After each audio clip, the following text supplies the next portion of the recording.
आप और हम यहाँ जो हाजिर हुए हैं, ये एक पब्लिक मीटिंग है और इसी मीटिंग में आपके और हमारे मुस्तकबिल का फैसला होगा।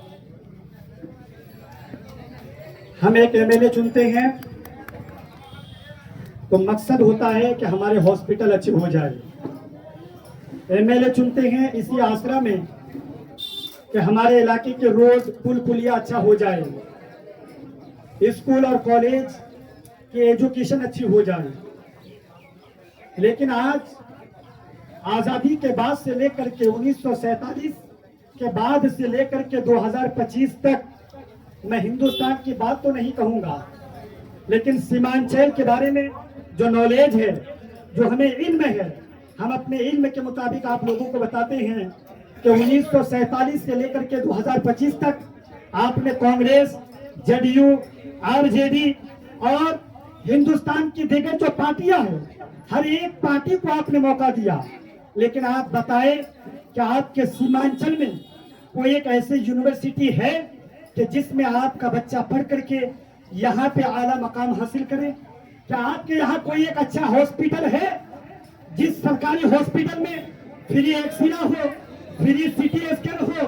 क्या कोई ऐसे कॉलेज और स्कूल है कि जिस स्कूल में बच्चा बगैर कोचिंग किए हुए पढ़ करके वो मैट्रिक और इंटर में फर्स्ट डिवीजन करे? आज तक नहीं हुआ है। हमारे हॉस्पिटल 70 साल पहले जैसे थे वैसे ही है। ये अलग बात है कि बिल्डिंग की इमारतें ऊंची हो चुकी है, लेकिन हॉस्पिटलों में आज भी एक सुविधा मौजूद नहीं है। अगर आप सरकारी हॉस्पिटल में कोई गरीब एक्सरे करने के लिए जाए तो फ्री में एक्सरे नहीं होता है, सीटी स्कैन नहीं होता है। और अगर हमारी माँ और बहनें बच्चा पैदा करती है तो बहुत कम माँ बहनें होती है कि नॉर्मल डिलीवरी में उसके बच्चे पैदा होती है।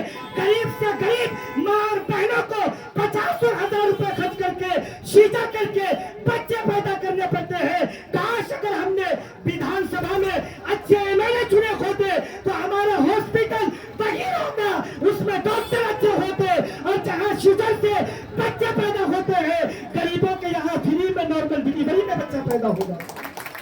लेकिन हमने और आपने सिर्फ और सिर्फ पार्टी देख करके वोट दिया है। खुदा के वास्ते ठाकुरगंज निवासियों, अभी हमारे भाई साहब ने बताया कि किशनगंज में जो 4 प्रखंड है, इन 4 प्रखंडों में जो कोचा धामन, बहादुरगंज और किशनगंज है, ये हमसे बहुत आगे है। आप कहेंगे कैसे? हम कहेंगे हर मामले में, चाहे रोड के मामले में हो, तालीम के मामले में हो, एजुकेशन के मामले में हो या दौलत के मामले में हो। वजह क्या है? वजह ये है कि उन लोगों ने हालात के मद्देनजर अपने एमएलए को चुना है।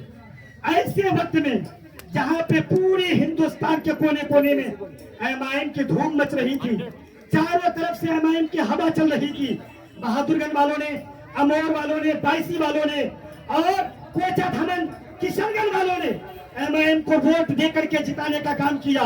और मैं दावे के साथ कहता हूं, अगर वो लालची, वो एमएलए पैसे में न बिकते और तेजस्वी की बातों में न आते, तो मैं दावे के साथ कहता हूं, जिस तरह आज विधानसभा में अख्तरुल इमान शेर बबर की तरह दहाड़ता है और गरीबों और युवाओं के मुद्दे को रखता है, ये एमएलए भी इसलिए गरीबों के लिए और युवाओं के लिए अपने आवाज को बुलंद करते हुए नजर आते।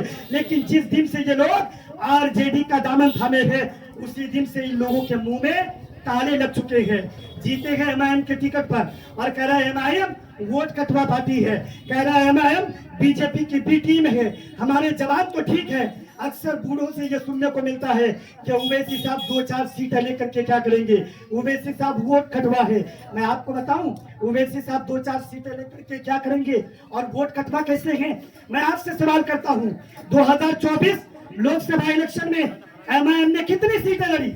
बड़ी मुश्किल से 3 से 4 सीटें एमआईएम ने पूरे हिंदुस्तान लेवल पे एमआईएम ने 3 से 4 कैंडिडेट खड़ा किए। उनमें असदुद्दीन ओवैसी साहब को कामयाबी मिली और जहां जहां ओवैसी साहब को कामयाबी न मिली वहां पे कांग्रेस की जीत हुई है। अब बताओ, हिंदुस्तान में 545 सीटें हैं, 4 सीट ओवैसी साहब लड़े तो ओवैसी साहब के कास्ट के लोग उनके कौम के लोग ओवैसी साहब को बीजेपी का एजेंट बताते हैं, उन्हें वोट कटवा बताते हैं। अब बताओ कि ओवैसी साहब ने 539 सीटें इन विपक्ष पार्टियों को दिया था, कांग्रेस को दिया था, आरजेडी को दिया था, लेकिन उसके बावजूद सारी पार्टियां मिलकर के एक मोदी को हरा ना सका और अपनी सरकार ना बना सकी। यह उनकी कमजोरी थी। इसलिए कि 70 साल जो कांग्रेस ने हुकूमत दी है, सिर्फ और सिर्फ हिंदू मुस्लिम सिख ईसाई को धोखा देने का काम किया था, जिसकी वजह से कामयाबी नहीं मिली। और एमआईएम को बदनाम करते हैं कि एमआईएम वोट कटवा पार्टी है। 4 सांसद लड़े तो एमआईएम वोट कटवा पार्टी हो जाए। एमआईएम को बीजेपी की बी टीम, ये बीजेपी वाले नहीं कहते, ये कांग्रेस वाले कहते हैं। और बीजेपी की बी टीम कोई हिंदू भाई ओवैसी साहब को नहीं बताते हैं। किसी की जबान से अगर सुनेंगे वो मुसलमान भाई होगा। कांग्रेस वालों ने, आरजेडी वालों ने मुसलमानों के दिमाग में भूसा भरने का काम किया कि जब हम ये हवा उड़ाएंगे कि ओवैसी बीजेपी का आदमी है तो लोग उनसे मुड़ेंगे, क्योंकि सबसे ज्यादा आसरा कांग्रेस और आरजेडी वालों को मुसलमान के वोटों का रहता है। वरना फिर वो लोग अगर ओवैसी साहब के बारे में उल्टी सीधी बातें ना करे तो जिस तरह उनकी सीटें हैं वो सीटें भी ना रहे। और जो हेलीकॉप्टर में वो उड़ के आपके हमारे दरमियान आता है, उसका हेलीकॉप्टर भी उससे छीन जाएगा अगर मुसलमान कांग्रेस और आरजेडी को वोट ना करें। लेकिन आज आपको और हमको समझने की जरूरत है। एक और बात है जो कीमती बात है। लोग कहते हैं 2-4 सीट लेकर के क्या करेंगे। एक मुकेश सहनी है, सहनी माला जाट, जो हमारे माला भाई यहाँ पे रहते हैं। मुकेश सहनी साहब के पास 2-4 एमएलए थे, शायद अब एक भी एमएलए नहीं है। लेकिन जब लोकसभा इलेक्शन का टाइम हुआ तो तेजस्वी यादव के दाएं साइड में, उसके जस्ट करीब में हेलीकॉप्टर में किसको बैठने का मौका मिला? मुकेश सहनी को। क्यों? इसलिए कि सहनी लोगों ने एकजुट होकर के भले कामयाबी मिले या ना मिले उन्हें वोट देने का काम किया। अगर कहीं नीतीश कुमार घूमने जाता है तो एक तरफ मांझी को हेलीकॉप्टर में बिठा करके लेकर जाता है। इसलिए कि दलितों ने यह नहीं सोचा कि अगर हम मांझी को वोट करेंगे तो कहीं कांग्रेस ना जीत जाए, बीजेपी ना जीत जाए। हर एक कास्ट ने अपने अपने लोगों को जिताने का काम किया। अगर पूरे हिंदुस्तान में आज सबसे कम लीडरशिप में लोग हैं तो वो मुस्लिम है, सबसे कम हिस्सेदारी है वो मुस्लिम है। और ये कमजोरी सरकारों की नहीं बल्कि आपकी और हमारी है। हमने अपने दौर में, हर दौर में पार्टी को देख करके वोट देने का काम किया।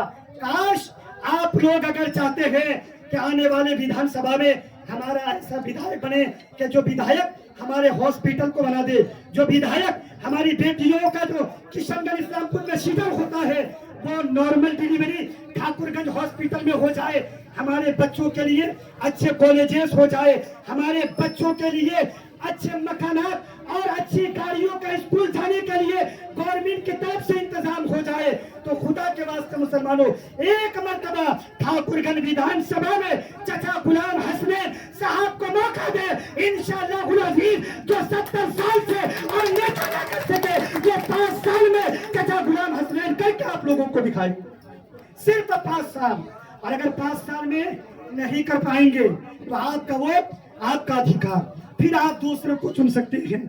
मैं दावे के साथ कहता हूं अगर आप 5 साल मुखिया गुलाम हसनैन साहब को, प्रमुख साहब को चांस देते हैं, इंशाअल्लाह अजीज ठाकुरगंज की तकदीर बदलती हुई नजर आएगी। ठाकुरगंज की तकदीर बदलती हुई नजर आएगी। एक आखिरी बात कह करके मैं रुखसत हो जाता हूँ। हमारे ठाकुरगंज में बहुत प्रमुख बने, ठाकुरगंज में बहुत मुखिया बने, ठाकुरगंज में बहुत समिति बने, लेकिन प्रमुख बन करके जिस तरह पुलिस थाने में, पुलिस कैंप में, ब्लॉक में, हर ऑफिस में, बिजली ऑफिस में, ब्लॉक के सारे ऑफिस में जिस कदर दबदबा गुलाम हसनैन साहब का रहा है उस तरह दबदबा किसी नेता ने नहीं बनाया। यह दबदबा तो बनाया पैसे की बुनियाद पर नहीं बल्कि गरीबों की आवाज बुलंद करके, और अपनी आवाज हमेशा गरीब और मजलूमों के लिए इन्होंने बुलंद करने का काम किया है कि नहीं। आज गुलाम हसनैन साहब को कौन नहीं जानता।